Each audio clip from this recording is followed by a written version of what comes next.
नमस्कार दोस्तों, स्वागत है आपका हमारे YouTube चैनल बायोगुरु पर। आज का मेरा टॉपिक है मानव कर्ण। पिछली वीडियो में हमने मानव कर्ण के बारे में कुछ बात की थी। मानव कर्ण को हमने 3 भागों में विभाजित किया था: बाह्य कर्ण एक्सटर्नल ईयर, मध्य कर्ण मिडल ईयर और अंतःकरण यानी इंटरनल ईयर।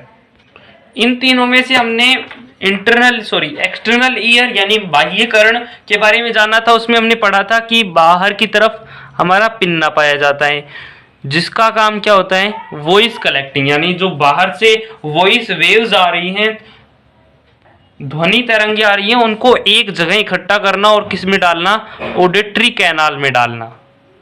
ये दोनों होते हैं हमारे एक्सटर्नल ईयर के पार्ट, यानी जो बाह्य कर्ण होता है उसके पार्ट। अब लास्ट में पाया जाता है यहाँ per ear drum. Ear drum ये क्या करता है, हमारी जो एक्सटर्नल ईयर है और मिडल ईयर है उनको दोनों को जोड़ता है। यहाँ पर मिडल ईयर पाया जाता है। मिडल ईयर में 3 हड्डियां पाई जाती हैं। एक तो हैमर की जैसी होती है, हथौड़े की जैसी होती है, जिसको हम कहते हैं मेलस। उसके बाद में इंकस पाई जाती है। ये हड्डियां का हमने काम पढ़ लिया था। ये हड्डियां क्या करती हैं, वॉइस एम्प्लीफिकेशन का काम करती हैं, यानी यहां से जो वॉइस आ रही है उसको बढ़ाने का काम करती है।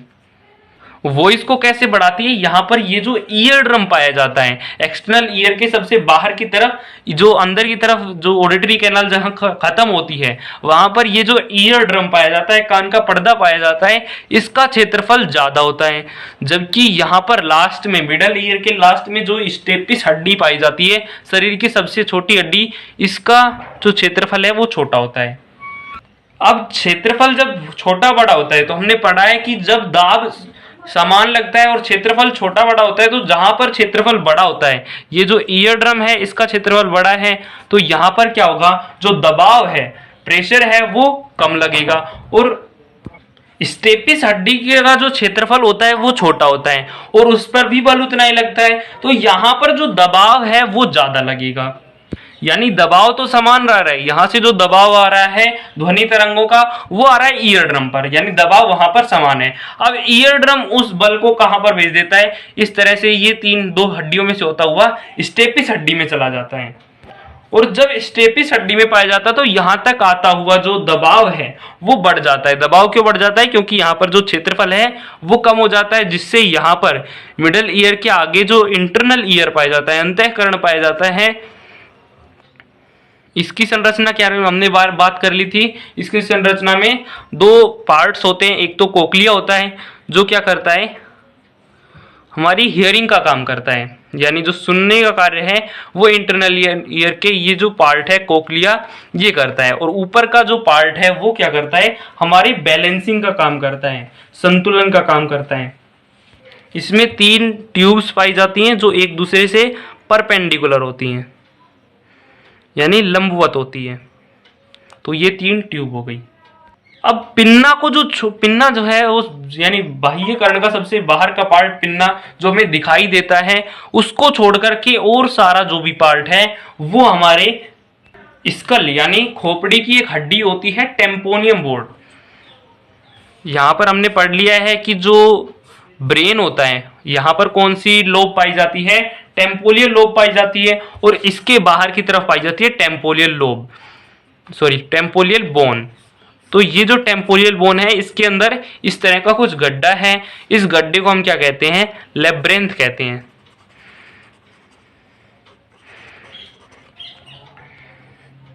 ये सभी बातें हमारी पिछली वीडियो में हो गई। उसके अलावा हमने पढ़ा था ये जो स्ट्रक्चर बनी हुई है, इंटरनल ईयर, मिडल ईयर और ये जो ऑडिटरी कैनाल है, ये सभी किसके कारण होती है, इस टेम्पोरियल बोन के कारण होती है। यानी टेम्पोरियल बोन ही यहाँ से कटी हुई होती है और फिर आगे जाकर कुछ होल का शेप बना लेती है। उसके बाद में यहाँ पर लेब्रिंथ बनाती है, यानी भूल भुलैया का जैसा कुछ बनाती है, उसको हम क्या कहते हैं, लेब्रिंथ कहते हैं। ये किसके कारण होता है, हड्डी के कारण होता है, तो इसको हम कहते हैं बोनी लेब्रिंथ। क्यों है, क्योंकि बोन के कारण हो रहा है और ये एक लेब्रिंथ है, यानी भूल भुलैया है, तो इसको हम क्या कहते हैं, बोनी लेब्रिंथ।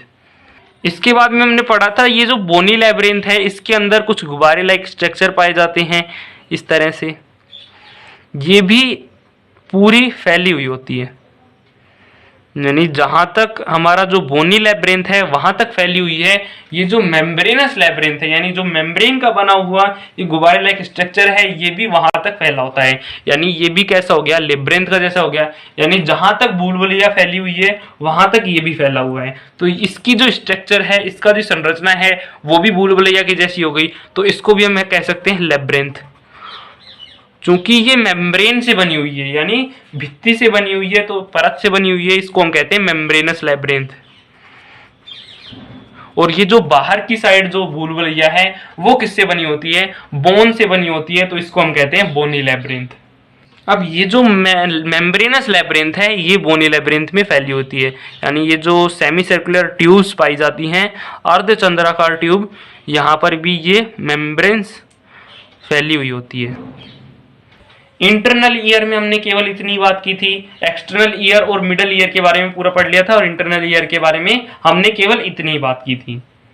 और ये जाना था कि जो हमारा अंतःकरण होता है, इंटरनल ईयर होता है, उसका काम क्या होता है। उसका काम होता है यहां से जो स्टेपिस आ रही है, स्टेपिस आ रही है वो किसको धक्का मारती है, इसके अंदर एक पेरिलिम्फ पाया जाता है। जैसे अगर इसकी संरचना बड़ा करके देखें तो ये हो गया हमारा मिडल ईयर, और मिडल ईयर में ये हो गई हमारी स्टेपिस, जो हमारे शरीर की सबसे छोटी हड्डी होती है। और यहां पर हम बना लेते हैं इंटरनल ईयर। तो यहां पर ये हमारी ट्यूब्स हो गई।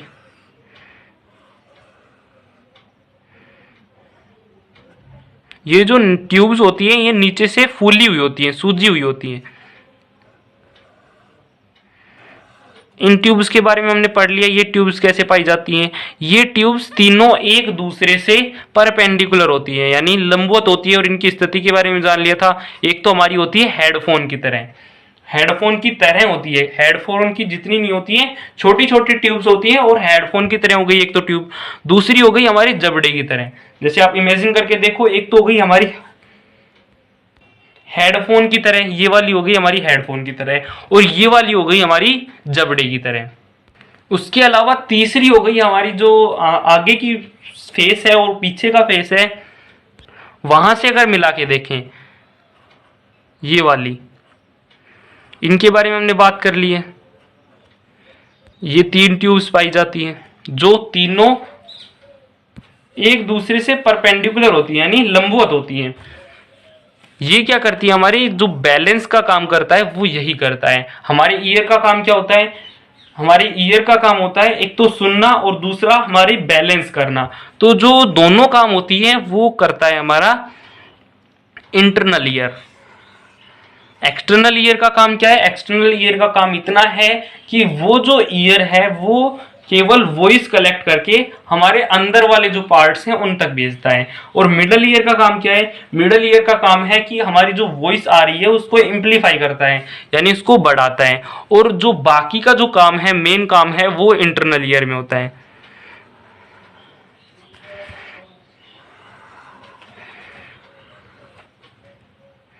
और ये सारा जो पार्ट है वो हमारे बोन के अंदर होता है। ये हमारा बोन है, कौन सी बोन है, टेम्पोरियल बोन है ये पूरी। इसके अंदर होता है हमारा पेरिलिम्फ, यानी जो पूरा इंटरनल ईयर है उसके अंदर हमारा एक द्रव भरा होगा, उसको हम क्या कहते हैं, जैसे इसके अंदर द्रव भरा हुआ है उसको हम मान लेते हैं पेरिलिम्फ। पेरिलिम्फ का मतलब परिलसिका। तो जो हमारा इंटरनल ईयर है, अंतःकरण है, उसके अंदर परिलसिका भरी हुई होती है। अब परिलसिका के अंदर यहां पर एक और गुब्बारा स्ट्रक्चर होती है, इसको हम क्या कहते हैं, मेम्ब्रेनस लैब्रिंथ। अब मेम्ब्रेनस जो लैब्रिंथ होती है वो भी पूरे बुलबुलिया में पाई जाती है, यानी जो जहां तक लैब्रिंथ है हमारी वहां तक ये मेम्ब्रेनस लैब्रिंथ भी पाई जाती है। तो इसको भी हम लैब्रिंथ कह सकते हैं। और ये मेम्ब्रेन से बनी हुई है इसलिए हम इसको मेम्ब्रेनस लैब्रिंथ कहते हैं। अब ये जो मेम्ब्रेनस लैब्रिंथ है इसके अंदर एक अलग ही फ्लूइड पाया जाता है, यानी पूरे इंटरनल ईयर के अंदर तो कौन सा पाया जाता है, पूरे इंटरनल ईयर के अंदर तो पाया जाता है हमारा पेरिलिम्फ, यानी परिलेशिका। अब उसके अंदर हमारा मेम्ब्रेनस लेब्रिंथ है, और मेम्ब्रेनस लेब्रिंथ जो है उसके अंदर अलग ही फ्लूइड पाया जाता है, अलग ही द्रव पाया जाता है। इसको हम क्या कहते हैं? एंडोलिम्फ कहते हैं।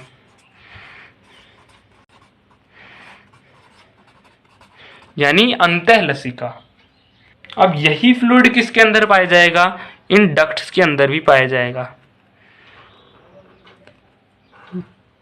इन डक्ट्स को हम क्या कहते हैं? सेमी सर्कुलर डक्ट, यानी अर्धचंद्राकार नलिका, क्योंकि ये आधे सर्किल के जैसी है, तो इसको हम कहते हैं सेमी सर्कुलर डक्ट। इसके बाद में हमने इंटरनल ईयर को भी दो पार्ट्स में बांटा था। एक तो यहां पर जो घुमा हुआ पार्ट है, जहां पर भूल भुलैया बन रही है, इसको हमने कहा था, इस वाले पार्ट को, कोक्लिया। ये हमारा काम क्या करता है? कोक्लिया। कोक्लिया हमारा काम करता है सुनने का, यानी यहां से जो स्टेपिस हमारा प्रेशर लगाता है, ये हमारा पूरा इंटरनल ईयर है, यहां पर बोन तो पाई नहीं जाती है, केवल मेम्ब्रेन पाई जाती है। तो जो स्टेपिस यहां पर प्रेशर लगाता है, तो इसके अंदर क्या पाया जाता है? पेरिलिम्फ पाया जाता है। तो पेरिलिम्फ के अंदर वाइब्रेशन है, जो तरंगे हैं वो उत्पन्न हो जाती हैं। अब ये तरंगे कहां पर जाती है? जैसा कि ये पूरा पेरिलिम्फ इसमें भरा हुआ है, तो पूरे में जो वाइब्रेशन है वो पहुंच जाती है, और हमारे जो इंटरनल ईयर का जो पार्ट है कोक्लिया, वो काम क्या करता है? वो उस वाइब्रेशन को ब्रेन तक पहुंचाता है। किस रूप में पहुंचाता है? सिग्नल के रूप में। इसके बारे में आगे बात करेंगे कि कैसे पहुंचाता है।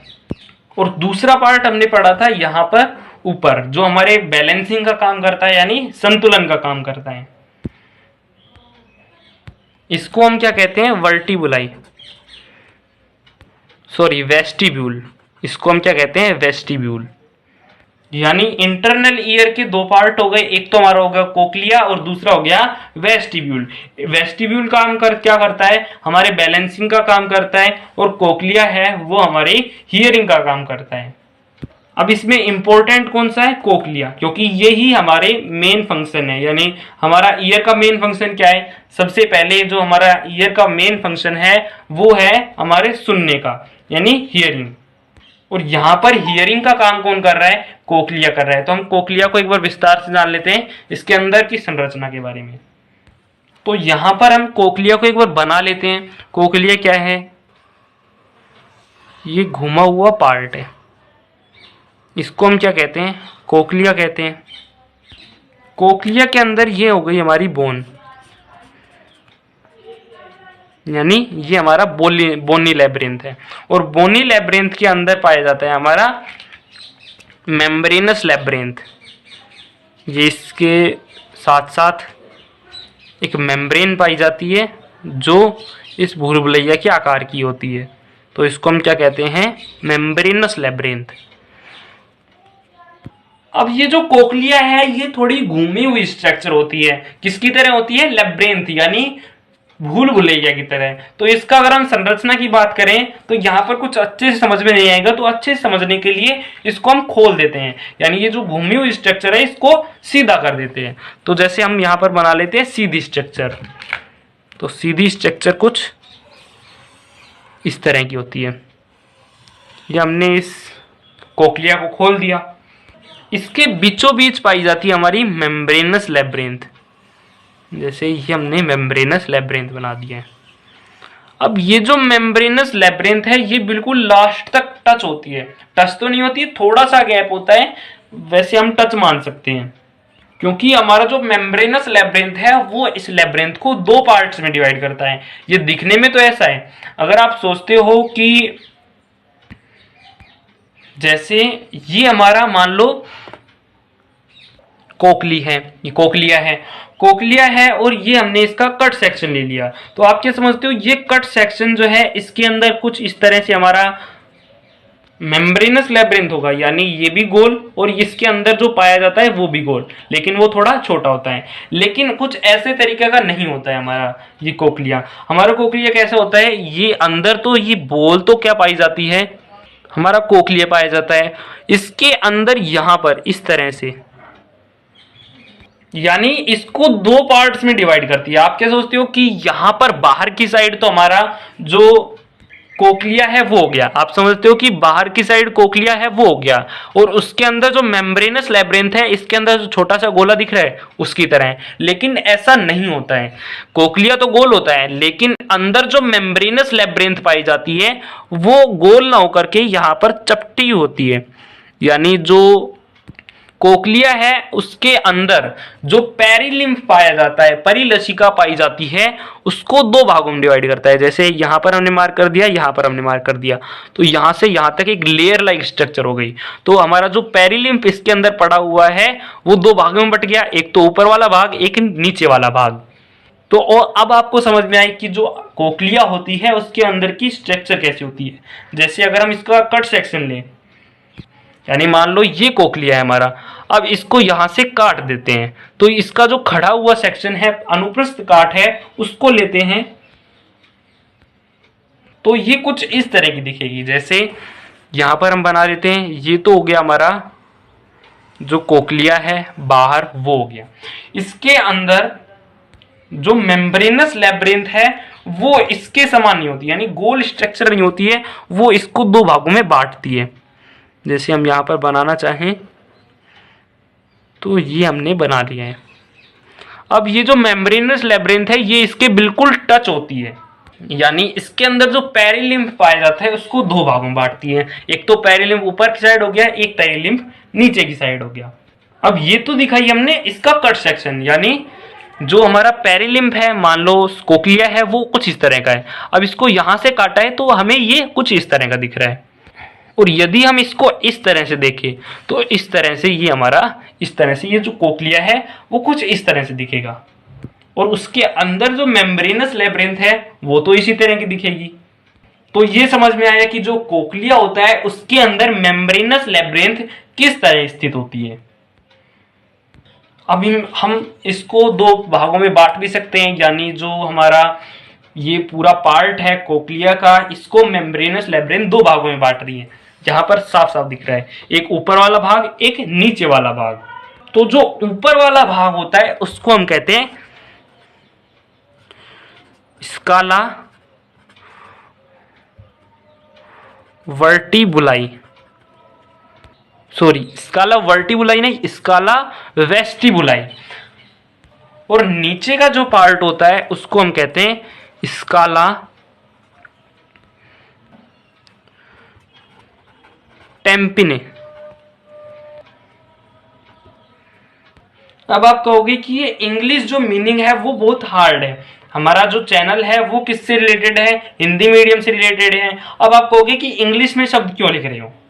आपको बता दें कि जो बायोलॉजी है उसमें अगर आप इंग्लिश के वर्ड याद करोगे तो वो ज्यादा बेटर रहेगा। अगर हम इसके हिंदी वर्ड्स के बारे में बात करें तो हिंदी वर्ड्स जो है वो काफी कंफ्यूज कर देते हैं। जैसे अगर हम स्काला वर्टिबुलाई की बात करें, अगर इसको हिंदी में क्या कहते हैं, तो इसको हिंदी में कहते हैं कर्णावृत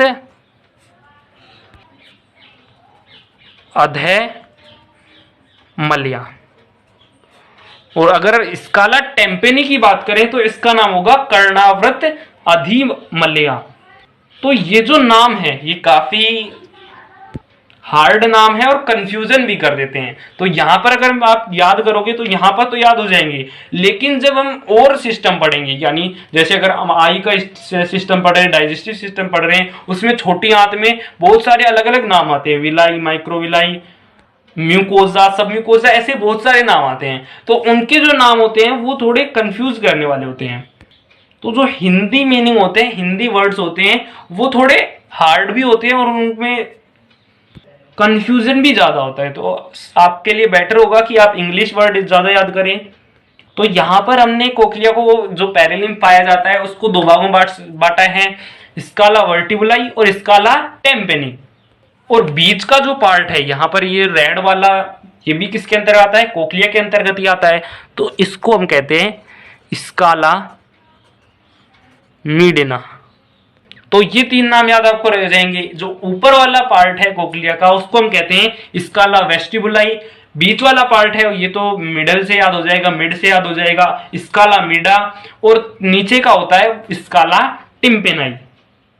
अगर हम हियरिंग की बात करें, यानी इन तीनों में भी हमें पता है कोक्लिया क्या करता है, हियरिंग का काम करता है। लेकिन अगर हम कोक्लिया में बात करें कि हियरिंग का काम कौन करता है, तो हियरिंग का काम करता है हमारा मेम्ब्रेनस लेब्रिंथ। यानी अगर हम बात करें कोक्लिया के पार्ट की, तो वो हो गया स्काला मिडा। जैसे हम यहां पर ऊपर नाम एक बार फिर से रिपीट करते हैं, तो ये हमारा हो गया कोक्लिया। अब इसके बीच में पाया जाता है मेम्ब्रेनस लेब्रिंथ। ये इसको दो भागों में बांटता है। ऊपर वाला का हमने क्या कहा है, स्काला वेस्टिबुलाई, बीच वाला हो गया स्काला मीडिया, और नीचे वाला हो गया स्काला टिम्पेनाई। तो ये तीनों नाम याद हो गए। अब हम कह सकते हैं कि जो पेरिलिम्फ है उसको एक तो ऊपर वाले पार्ट में बांट रखा है, एक नीचे वाले पार्ट में बांट रखा है। यानी ये जो मेम्ब्रेन है ये क्या करती है, हमारे पेरिलिम्फ को दो भागों में बांटती है, ये मेम्ब्रेन। तो इस मेम्ब्रेन को भी हम अलग से नाम दे सकते हैं। ये मेम्ब्रेन का एक तो ऊपर वाला पार्ट हो गया, एक नीचे वाला पार्ट हो गया। ऊपर वाला पार्ट तो जो है वो स्काला वेस्टिबुलाई से जुड़ा हुआ है, और नीचे वाला जो पार्ट है वो स्काला टिम्पेनाई से जुड़ा हुआ है। यानी हम मेम्ब्रेन को, ये जो परत पाई जाती है, इसको भी अलग से नाम दे सकते हैं। वैसे इसका नाम इतना इंपॉर्टेंट है नहीं। नीचे वाला जो मेम्ब्रेन होती है इसको हम कहते हैं बेसिलर मेम्ब्रेन, और ऊपर वाली जो मेम्ब्रेन होती है उसको हम कहते हैं राइजनर मेम्ब्रेन। तो जो बेसिलरी मेम्ब्रेन होती है, ये नीचे वाली जो मेम्ब्रेन होती है, इस पर एक और लेयर पाई जाती है। जैसे अगर हम दूसरे कलर से दर्शाएं तो यहां पर जो बेसिलर मेम्ब्रेन होती है, यहां पर एक अलग लेयर पाई जाती है, ये वाली।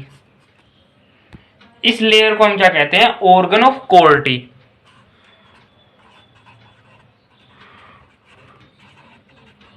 ये जो टॉपिक है कोक्लिया का, ये इतना इंपॉर्टेंट है नहीं 12th के लिए। बाकी जो बड़े कॉम्पिटिटिव एग्जाम है उनके लिए काफी इंपॉर्टेंट है। अगर आप बायोलॉजी के नोट्स चाहते हैं तो नीचे जो डिस्क्रिप्शन बॉक्स है उसमें आपको लिंक मिल जाएगा कुछ दिनों में। और अगर आप पीछे की वीडियोज के चाहते हैं तो वो अब तक अपलोड हो चुके हैं।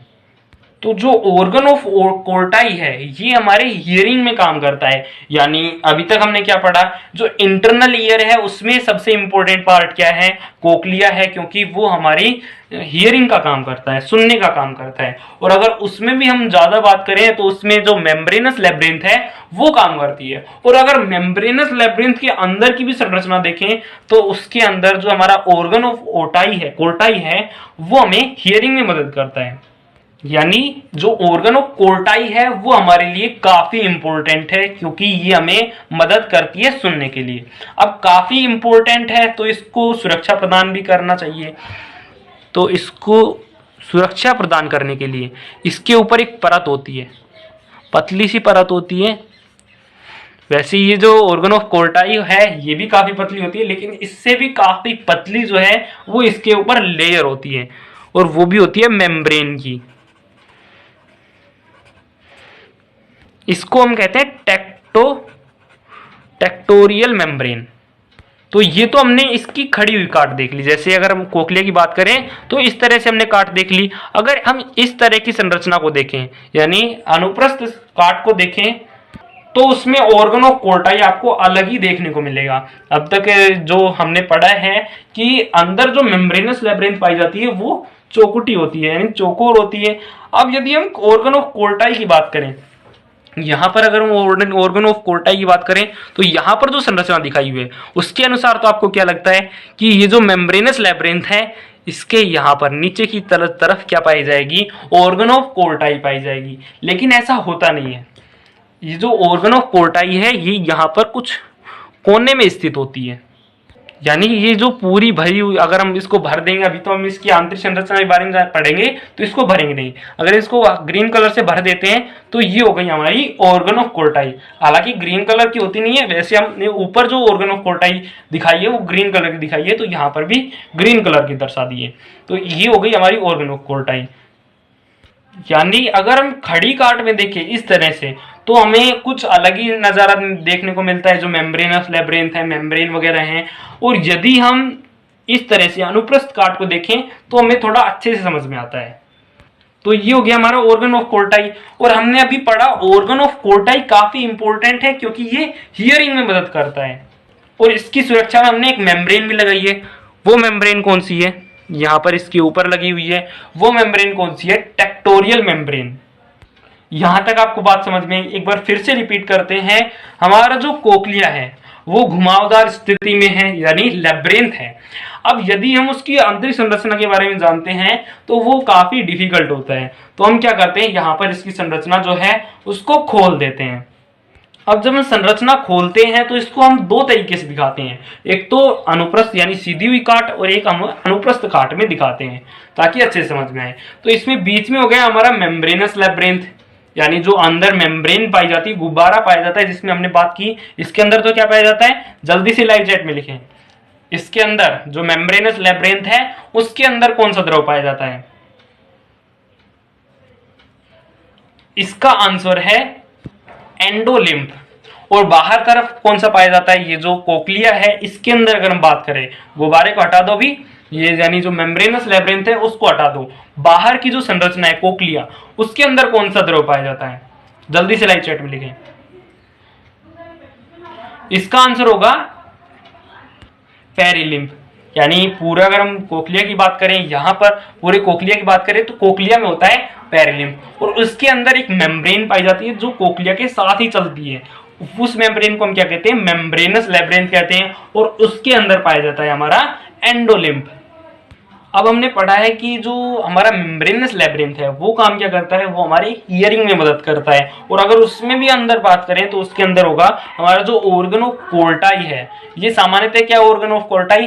सेल्स हैं, एपिथेलियम सेल्स हैं जिनको हम हेयर सेल्स कहते हैं। वो क्या करते हैं, यहां से जो वाइब्रेशन आई है, वाइब्रेशन के बारे में बात कर लेते हैं, वाइब्रेशन आई गया है तो टॉपिक।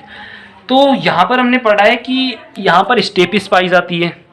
स्टेपिस यहाँ तो पाई नहीं जाती है, ये ऊपर जाता है और किस में बदल जाता है? वर्टिब्लाई में बदल जाता है। तो यहाँ पर हमारी कुछ स्टेपिस पाई जाती है और ये स्टेपिस क्या करती है? एम्प्लीफिकेशन का काम करती है। यानी जो स्टेपिस है वो इसके अंदर जो एंडोलिम्फ पेरिलिम्फ पाया जाता है, यानी अगर हम गुब्बारे को छोड़कर बाहर की बात करें उसके अंदर जो द्रव पाया जाता है, पेरिलिम्फ पाया जाता है, उसको हिलाने का काम करता है। जैसे यहां पर हमारा जो ईयर ड्रम है वो हो गया। अब ईयर ड्रम थोड़ा थोड़ा हिल रहा है, वाइब्रेशन कर रहा है और इसके साथ ही हमारे तीन जो बोन है वो जुड़ी हुई है। वो क्या करती हैं, इसको जब ये धीरे धीरे हिलता है एंड जो ईयर ड्रम है वो धीरे धीरे हिलता है तो ये क्या काम करती है, जो स्टेपिस है उसको तेज हिलाने का काम करती है। यानी जो ईयर ड्रम है वो तो कम वाइब्रेट कर रहा है लेकिन उसके कारण यहाँ पर जो बोन्स पाए जाते हैं उनका शेप कुछ इस तरह का होता है कि वो जो स्टेपिस है वो तेज मूवमेंट करने लग जाती है। तेज मूवमेंट इधर उधर होगी, जैसे ईयर ड्रम धीरे धीरे हो रहे हैं। अब जब यहाँ तक वो पहुंचेगी वाइब्रेशन तो यहाँ पर जो स्टेपिस है वो ज़्यादा मूव करेगा और ज़्यादा मूव करेगा तो इंटरनल ईयर के अंदर जो पेरिलिम्फ है वो मूवमेंट करने लगेगा।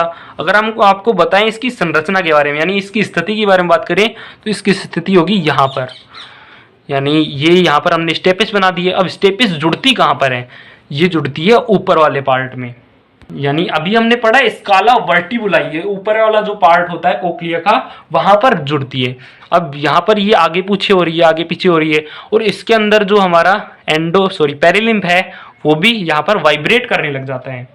तो उसके वाइब्रेट से क्या होता है?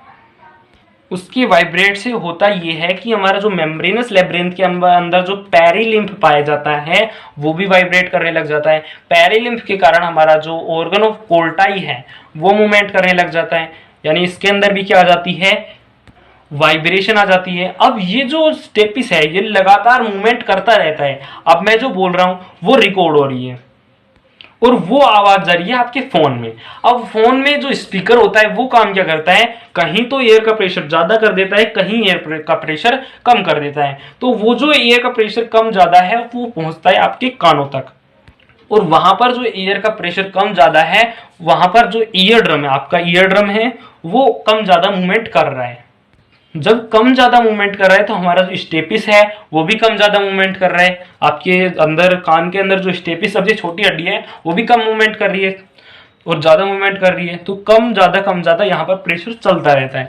तो हमारा जो एंडोलिम्फ है वो भी कम ज़्यादा हिलता रहता है, वाइब्रेशन होती रहती है, जिसके कारण आपका जो ऑर्गन ऑफ कोर्टाई है उसके अंदर जो सेल्स हैं वो भी इधर उधर मूवमेंट करते रहते हैं। और वो काम क्या करते हैं, इलेक्ट्रिक सिग्नल, यानी जब कम मूवमेंट आ रही है तो वो कम इलेक्ट्रिक सिग्नल भेजते हैं, और ज़्यादा मूवमेंट आ रही है तो ज़्यादा इलेक्ट्रिक सिग्नल भेजते हैं। जैसे अगर हम बात करें तो यहाँ पर आपके कानों तक ये आई, जो आपके स्पीकर आवाज कर रहा है वो जो कम ज़्यादा प्रेशर है वो आपके कानों तक आया। ये हमारा पिन्ना है, आपका पिन्ना है, सॉरी मेरा नहीं, अभी तक कान तक आपके पहुंच रहा है तो ये आपका पिन्ना है। तो यहाँ पर जो पिन्ना में पहुंचेगी तो वो जाएगी हमारी ऑडिटरी कैनाल में, आपकी ऑडिटरी कैनाल में। आपकी ऑडिटरी कैनाल में जाने पर यहाँ पर आपका जो ईयर ड्रम है वो थोड़ा थोड़ा वाइब्रेट करने लगेगा। अब इसके अंदर ये हम पहुंच चुके हैं मिड ब्रेन के अंदर। मिड ब्रेन के अंदर हमने पढ़ा है 3 हड्डियां होती हैं। ये 3 हड्डियां क्या करती हैं, वो इसका इम्प्लीफिकेशन करती हैं, यानी ये जो थोड़ा सा हिलता है तो यहाँ पर जो स्टेपिस है वो ज़्यादा हिलती है, और ये जुड़ी हुई होती है यहाँ पर इंटरनल ईयर के साथ। अब जब ज़्यादा कम हिलती है तो यहाँ पर जो एंडोलिम्फ है, इसके अंदर जो एंडोलिम्फ पाया जा रहा है वो भी कम ज़्यादा हिलता है, और ये पहुँचता है हमारे कोक्लिया के अंदर। अब अगर हम कोक्लिया की संरचना को देखें तो कोक्लिया के अंदर ये जो ऑर्गन ऑफ कोर्टाई हैं वो भी कम ज़्यादा मूवमेंट करेंगी, और वो बदल देती हैं उसको सिग्नल के रूप में, और वो चले जाते हैं हमारे ब्रेन के अंदर। जैसे अगर हम इसकी संरचना की बात करें तो यहाँ पर जो इलेक्ट्रिक सिग्नल है वो जा रहे हैं हमारे ब्रेन के पास। ये जो नर्व है यहाँ पर न्यूरॉन्स पाए जाते हैं। न्यूरॉन्स क्या करते हैं, यहाँ पर जो सेंसरी उत्पन्न हो रही है, यानी जो इलेक्ट्रिक सिग्नल उत्पन्न हो रहे हैं वो पहुंचाते हैं ब्रेन के पास, और ये न्यूरॉन्स जो है आपस में जुड़ कर एक नर्व बना लेते हैं। इस नर्व का नाम क्या है, इसके बारे में हम बात कर चुके हैं। जब हमने क्रेनिकल नर्व के बारे में बात की थी वहां पर हमने बात की थी जो नर्व थी जो हमारे कान के साथ जुड़ी हुई थी वो सेंसरी नर्व थी। याद करो, सेंसरी नर्व जो हमारे कान के साथ जुड़ी हुई थी, और कान से जो सेंसरी आ रही थी उसको ब्रेन में पहुंचा रही थी। उस नर्व का नाम क्या है, जल्दी लाइव चैट में लिखें। उस नर्व का नाम है ऑडिटरी नर्व। तो ये हमारी ऑडिटरी नर्व होती है। ये काम क्या करती है, यहाँ पर सिग्नल उत्पन्न करती है और वो वहां पर पहुंचाती है ब्रेन में। अब ब्रेन जो है वहां तक सिग्नल पहुंच गया कि कहीं अब कम प्रेशर आ रहा है तो वो आवाज बना देता है उसके रूप में। अब ज्यादा प्रेशर आ रहा है तो वो समझ लेता है, उसको पहले से पता होता है कि इतना प्रेशर आता है तो ये जो शब्द है वो निकलता है, तो कभी कम कभी ज्यादा। तो इस तरह से हमारी ऑडिटरी कैनाल क्या करती है, वहां तक सिग्नल पहुंचाती है, और हमारा ब्रेन जो है वो काम करके उसको शब्दों के रूप में पहुंचा देता है और वो हम समझ पाते हैं। ये सब किसके कारण होता है, हमारा जो कोक्लिया है उसके अंदर जो ऑर्गन ऑफ कोर्टाई है उसके अंदर कुछ अजीब प्रकार की सेल्स पाई जाती है, वो उसको सिग्नल्स के रूप में बदल देती हैं। जैसे अगर हम यहाँ पर बात करें तो यहाँ पर क्या होगा, यहाँ पर कुछ सेल्स हैं, ये ऑर्गन ऑफ कोर्टाई है। अब इन सेल्स को हम क्या कहते हैं, हेयर सेल्स कहते हैं। हेयर सेल्स क्यों कहते हैं, क्योंकि इनकी चौड़ाई जो है वो कम होती है लेकिन लंबाई जो है वो हेयर की तरह होती है, लंबी सारी। तो इसको हम क्या कहते हैं, हेयर सेल।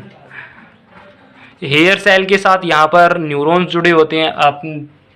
अब हम न्यूरॉन का टॉपिक चालू नहीं करेंगे यहाँ पर। अभी न्यूरॉन आप समझ सकते हैं कि यहाँ पर जो वाइब्रेट करेंगी तो न्यूरॉन जो है वो सिग्नल के रूप में बदल देते हैं। अभी हमारे जो कोर्स है उसमें इतना ज़्यादा नहीं दे रखा है कि ये सिग्नल्स के रूप में कैसे डालती हैं।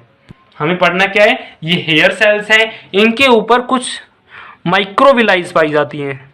अगर आपने डाइजेस्टिव सिस्टम का लेक्चर लगाया हो तो आपको पता होगा कि माइक्रोविलाइज किसे कहते हैं। ये जो हेयर सेल्स हैं इसके ऊपर छोटी छोटी सेल्स होती हैं लंबी सारी, वो क्या बनाती है, माइक्रोविलाइज बनाती है। अब इसके ऊपर हमने पढ़ा है ये किसके से ढकी हुई होती है, जो हमारी टेक्टोरियल मेम्ब्रेन होती है, ये हमने पढ़ी है टेक्टोरियल मेम्ब्रेन। ये टेक्टोरियल मेम्ब्रेन, अब ये जो माइक्रोविलाइज है टेक्टोरियल बोन में घुसी हुई होती है, ब्रेन मेम्ब्रेन में घुसी हुई होती है, यानी यहाँ पर क्या होता है, फिक्स हो जाती है ये, और नीचे से वाइब्रेशन जो है वो लगातार आती रहती है। जैसे ये हमारी टेक्टोरियल बोन हो गई, अब सॉरी टेक्टोरियल मेम्ब्रेन हो गई, और ये हमारी हो गई माइक्रोविलाइज, और नीचे हो गई हमारी जो हेयर सेल्स हैं। मान लो ये हेयर सेल्स हैं और ये इसकी माइक्रोविलाई हैं, ये चारों, और ये हमारी क्या है, टेक्टोरियल मेम्ब्रेन है। अब इसकी जो माइक्रोविलाइज है वो किसके अंदर है, इसके अंदर कुछ इस तरह से फिक्स है, लंबी है, तो जो टेक्टोरियल बोन है उसके अंदर फिक्स है। अब नीचे से जो वाइब्रेशन होता है तो जब ये वाइब्रेशन होता है तो यहाँ पर जो माइक्रोविलाइज है वो तो फंसी हुई है और यहाँ पर नीचे नीचे वाइब्रेशन होता रहता है, यानी हेयर सेल्स हैं वो लगातार वाइब्रेट करती रहती हैं और उसके अंदर जो माइक्रोविलाई हैं वो टेम्पोरियल मेम्ब्रेन के अंदर फिक्स होती हैं और हेयर सेल्स के नीचे पाई जाती है हमारे न्यूरॉन्स, जो उसको सिग्नल के रूप में बदल देते हैं। अब बात आती है कि ये जो प्रेशर इसके अंदर बन रहा है यानी वाइब्रेशन हो रही है, जैसे यहाँ पर स्टेपिस के कारण वाइब्रेशन हो रही है, इस वाइब्रेशन के कारण यहाँ पर जो स्केला मेडुला है उसमें भी वो भी पूरा वाइब्रेट हो गया है। अब स्केला मेडुला से यहाँ पर टिम्पेनी में भी आ गई है, यानी स्टेपिस जो बोन है उसके जब वाइब्रेट करती है तो पूरे कोक्लिया में वाइब्रेशन होने लगता है। पूरे कोक्लिया में तो नहीं होता है, कोक्लिया के अंदर जो वो द्रव पाया जाता है, कौन सा, एक तो पेरिलिम्फ और एक हमारा होता है एंडोलिम्फ, उन दोनों के अंदर क्या होता है, वाइब्रेशन शुरू होता है। अब वो वाइब्रेशन एंड भी तो होना चाहिए, जैसे यहाँ से वाइब्रेशन शुरू हुआ है तो यहाँ पर एक होल होगा, सीधी सी बात है, जो द्रव है उसके अंदर जो स्टेपिस है वो धक्का मार रही है, तो वो धक्का कैसे मार रही है, एक विंडो होगी, डोर होगा जिसके कारण वो धक्का मार रही है, जिसके कारण वो अंदर एंटर कर रही है। तो इस डोर या विंडो को हम क्या कहते हैं, इसको हम कहते हैं ओवल विंडो, क्योंकि ये विंडो है और ये कैसी है, ओवल शेप की है, तो इसको हम क्या कहते हैं, ओवल विंडो कहते हैं। तो ओवल विंडो के द्वारा तो हमारा जो स्टेपिस है वो अंदर आ जाता है, वाइब्रेशन करने लगता है। लेकिन अब हम बात करते हैं वाइब्रेशन एंड कहाँ पर होती है, तो वो एंड होती है एक विंडो के द्वारा, यानी विंडो के अंदर वो वाइब्रेशन घुसती है और विंडोज के साथ ही बाहर निकलती है। अब ऐसा तो है नहीं कि ओवल विंडो के साथ अंदर घुस रही है और वहां से ही बाहर निकल रही है, तो यहाँ से बाहर निकलने का तो उसको रास्ता नहीं मिलता है, तो यहाँ पर एक और विंडो होती है, यहाँ से क्या होता है, प्रेशर बाहर निकलता है, जैसे इसके कारण ये प्रेशर बन रहा है, सारे यहाँ पर ऊपर जो स्काला वर्टिबुलाई है उसके अंदर प्रेशर बन गया। अब उसके कारण हमारा जो स्काला मेडुला है उसके अंदर भी प्रेशर बन गया है, यहाँ पर प्रेशर बन गया है और जिससे हमारे हेयर सेल्स हैं वो हिल रही हैं। अब नीचे स्काला टेम्पेनी में भी पहुँच जाता है ये प्रेशर, क्योंकि ये ख़त्म नहीं होता है। स्काला टेम्पेनी है उससे प्रेशर बाहर की साइड इस विंडो से निकलता है, इसको हम कहते हैं राउंड विंडो। अगर हम इसको डायग्राम से समझे तो डायग्राम में हम देख सकते हैं कि ये जो ऑरेंज वाला पार्ट है ये हमारा है एक्सटर्नल ईयर यानी बाह्य कर्ण, इसमें हमें दिख रहा है पिन्ना और ऑडिटरी कैनाल। पिंक कलर में हमने दर्शाया है मिड ईयर को, और जो स्काई ब्लू है उससे हमने दर्शाया है अंतःकरण को यानी इंटरनल ईयर को। तो इसमें आप देख सकते हैं कि सबसे पहले क्या होता है, जो ध्वनि तरंगे हैं वो किसके अंदर आते हैं, पिन्ना के अंतर्गत, और पिन्ना जो है वो उसको एक जगह इकट्ठा करता है, वो इसको कलेक्शन करता है और डालता है ऑडिटरी कैनाल में। अब ऑडिटरी कैनाल में ये जो वेवलेंथ है ये किसके रूप साउंड लेंथ है ये किसके रूप में आएगी, ये आएगी हमारी कणों के रूप में। अब ये कण जाकर टकराएंगे हमारे ईयर ड्रम से, यहाँ पर ये जो ग्रीन कलर का है ये क्या है, हमारा ईयर ड्रम। अब जब ये कण टकराएंगे ईयर ड्रम से तो ईयर ड्रम जो है वो धीरे धीरे वाइब्रेट करने लगेगा। अब जब ये धीरे धीरे वाइब्रेट करेगा तो इससे जुड़ी हुई होती है हमारी मैलियस, और मैलियस ये हमारी हड्डी होती है, उसके बाद में इससे दो हड्डियां और जुड़ी हुई होती हैं, लास्ट में हमारी स्टेपिस हड्डी होती है। ये जब ये ईयर ड्रम धीरे धीरे वाइब्रेट करता है तो हमारा जो स्टेपिस है वो इससे 20 गुना ज़्यादा वाइब्रेट करता है। वाइब्रेट क्यों करता है इसका आंसर आपको पता है, स्टेपिस का क्षेत्रफल कम होता है और जो ईयर ड्रम है उसका क्षेत्रफल ज़्यादा होता है। अब जब ये यहाँ पर वाइब्रेट करेगा तो इसका जो वाइब्रेशन है वो कहाँ पर जाएगी, ये हमने किसको दर्शा रखा है, कोक्लिया को। यहाँ पर कोक्लिया को खोल के दिखा दिया, वैसे ये नहीं होती है ऐसी, ये राउंडेड होती है, यहाँ पर हमने खोल के दिखा दी है। अब इसके अंदर पाए जाते हैं हमारा पेरिलिम्फ। अब पेरिलिम्फ में वो वाइब्रेशन चली गई है।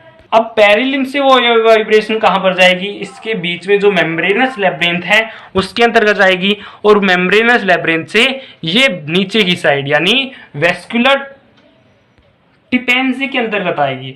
अब यहाँ पर एक हमने पढ़ा है, यहाँ पर एक विंडो पाई जाती है जिसके द्वारा ये जो वाइब्रेशन है ये बाहर निकल जाती है। इस विंडो का नाम क्या है, इस विंडो का नाम है राउंड विंडो। अब जब ये प्रेशर बाहर निकल जाता है तो ये पहुंच जाता है मिड ब्रेन के अंदर। अब मिड ब्रेन के अंदर हमें पता है यहाँ पर एक डक्ट पाई जाती है जो सीधे फेरिंग्स के साथ जुड़ती है, यानी यहाँ से जो प्रेशर निकलता है वो चला जाता है फेरिंग्स के अंदर, और वहां पर हमारा जो एटमॉस्फेयर प्रेशर है वो इसके बराबर हो जाता है। यानी वाइब्रेशन यहाँ पर अंदर आई, पेरिलिम्फ के अंदर, फिर गई एंडोलिम्फ के अंदर। एंडोलिम्फ के अंदर हमें पता है ऑर्गन ऑफ कोर्टाई पाया जाता है, ये नीचे ऑर्गन ऑफ कोर्टाई है, यहाँ पर चली गई, ये किस में बदल जाता है, उसको सिग्नल के रूप में बदल देता है और यहाँ पर चली जाती है हमारे ब्रेन के पास, ये हमारी ब्रेन के पास चली गई। यानी यहाँ पर जो वाइब्रेशन है वो कुछ यूज हो गई और बची हुई जो वाइब्रेशन है वो किसके द्वारा चली जाती है, राउंड विंडो के बाहर चली जाती है और ये चला जाती है सीधे फेरिंग्स में, और वहां पर जो एटमॉस्फेरिक प्रेशर है और ये वाला जो प्रेशर है वो बराबर हो जाता है, मेंटेन हो जाता है। आशा करता हूं कि आपको ये टॉपिक अच्छे से समझ में आएगा। धन्यवाद।